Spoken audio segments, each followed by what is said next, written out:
So good afternoon, everybody. Today we're going to do an unboxing on our new sliding compound miter saw. You might have saw in some of the earlier videos we had a Makita that was a sliding miter saw, but it took up a lot of space. It had a few quirks that we weren't happy with. A friend of mine said, hey, you should look into the Hitachi. They make one of the best miter saws. Found Hitachi actually changed their name to Metabo. And we found this one at Lowe's on a kind of a Black Friday special, and if you signed up for a Lowe's card at the same time, you got an additional 5% off. So we went ahead and we got it coming this way. This is the 12-inch, so it is the C12 RSH2. It does have a laser guide on the blade, I believe. So we're going to unbox this together and get it set up and see what we think.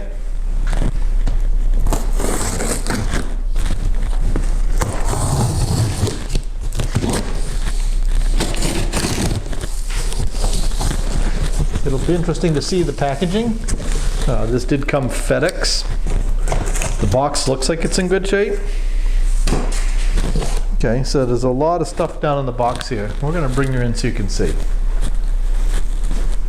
All right, so you can see they've done a pretty good job wedging it all down in there. There's motor, cardboard around the motor, cardboard down in there, some pieces. We'll go ahead and get over here.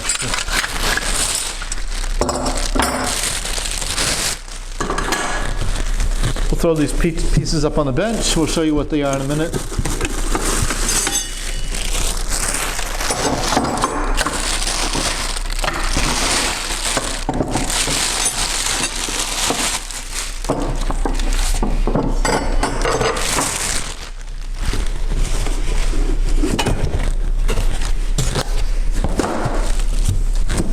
A lot of cardboard.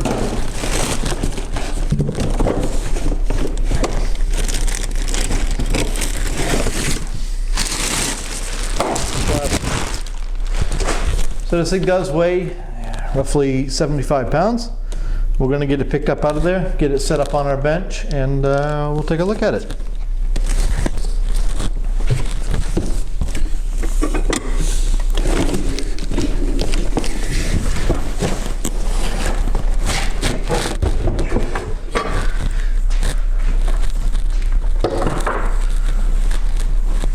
Alright, so it's out of the box. Let's get you over here where you can see it a little better.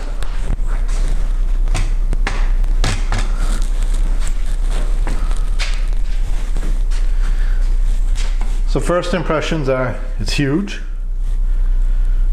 But that's not a bad thing. I mean, we wanted a decent sized miter box. So we'll go ahead and get this opened up.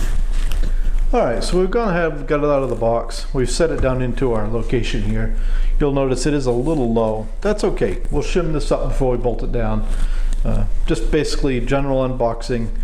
You have a couple pieces here that go on the side. These go into the side and these go in it. Something like that. Go into the saw. This allows you to kind of, get a little bit more width on the table if you're using it like in a application on sawhorses or whatever. This piece goes in the back, and it's the same thing. It's to help keep it from tipping over backwards if you've got it, in a application where it's not going to be bolted down. You got a wrench for the blade. You got your dust collection bag, and then you got your clamp that goes in over in here, basically down in there like that, so you can clamp down your work if you want to clamp your work down. Generally, overall, it's got a laser on it. You'll see, I think you'll see the laser on the board. We're going to go ahead and zoom you in a little bit so you can see a little bit more finer detail. Alright, so now I got you zoomed in. You'll see the laser down in here on the board. One of the things we read about this online was that the laser goes away when you pull the thing down. When you pull the, the blade down, you lose your laser. And the reason for that is the laser is back in here. And this little rubber boot comes down and you lose that laser. I don't really think that's an issue, because if you're using it, you're probably gonna have a pencil mark on your board, and like when I'm doing cuts, I go by the blade, not the laser anyways. But if that was an issue, you probably could trim that rubber boot back to make that work. Another point to note is there's a plastic guard down here that's solid, and the blade hits on that. I think that's got a little bit to do with shipping, and also probably to keep things from getting caught kicking back. So the first cut you make on this, you have to cut a slot in this guard with the blade. We'll show you that in a little bit. I'm going to zoom you back out. So the other things you have is your rails are stationary on this unit, and the head slides on the rail instead of the rails sliding back. So you'll notice this is a 12-inch miter, and it's on this bench, and I have a lot of room to spare. Could have actually made this bench, 6 inches narrower if I wanted to. The swing, it swings 50 degrees this way and 45 this way. You have a lock here, so if you're in between detents, you can lock it. And then you pull this up, this little lever up right here to go around through your detents. And on this side, you also have your lock if you don't want it to slide. And then you have your laser switch. So we're gonna go ahead and bring you around to the other side and show you what's going on over here.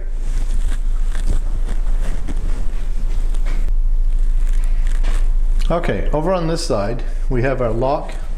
So if we were transporting it, we'd pull it all the way down and push this in, and that would lock it down. We also have a depth stop, for everyday use. This should touch and keep the blade from going too deep into the guard. And we also have a user stop if you was wanting to cut like a dado with this. You can crank this down and it'll hit down here and give you a depth that you can set. One thing I will point out on this one is this doesn't swing out of the way like on the Makita. That would swing out of the way, so if you want to make a regular cut, you could make the cut and then swing that back and do another dado cut. Just something to note. In the back, right in here, right back in here, there's a lock to do your compound, your second angle. Other than that, there's not a lot else to it. It's a pretty general miter box. Changing the blade, loosen the screw, take this screw out, and the guard will come out of the way. Dust bag goes on the back here. We'll eventually get this set up with like a vacuum cleaner underneath of it for dust collection. But for now, we'll go ahead and put that on there like that and see how that works. So we're basically ready to make our first cut and cut our slot in our guard. So we're going to bring you along for that. We're going to make a cut in this board and cut into that guard, and we'll go from there. We'll go find us a square and see how square of a cut this makes. So we're going to put the board there. We're going to hold it for hand. You could put the clamp in it. You'll notice there is a lock on the trigger. You have to push in on this button right here and pull the trigger.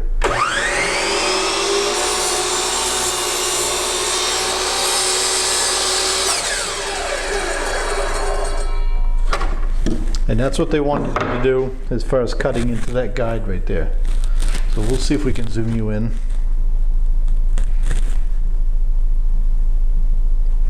And you'll notice right down in there, we had to cut into that plastic guide. And that's it. Let's see if we can find a square here somewhere.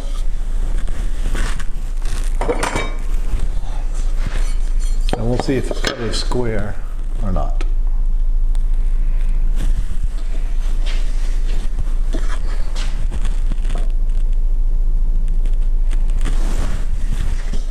Alright, so we went and found our square, and we're going to check our cut.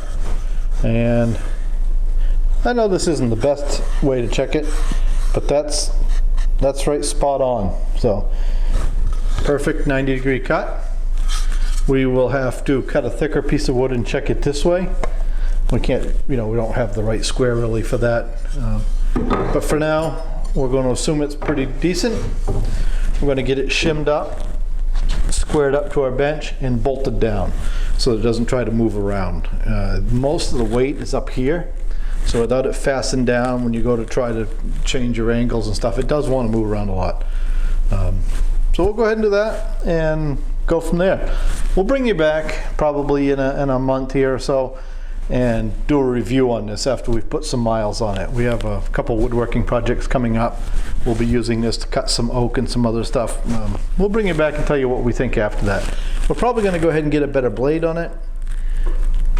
I'm not sure. That is a pretty fine blade, and it made a really nice cut on that piece of pine.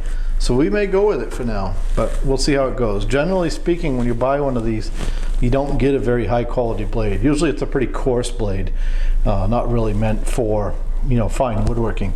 But this one appears to have a lot of teeth on it. So I'm going to say that they actually probably ship with a pretty nice blade. So all in all, yeah, right there is what it's going to tell us. Well,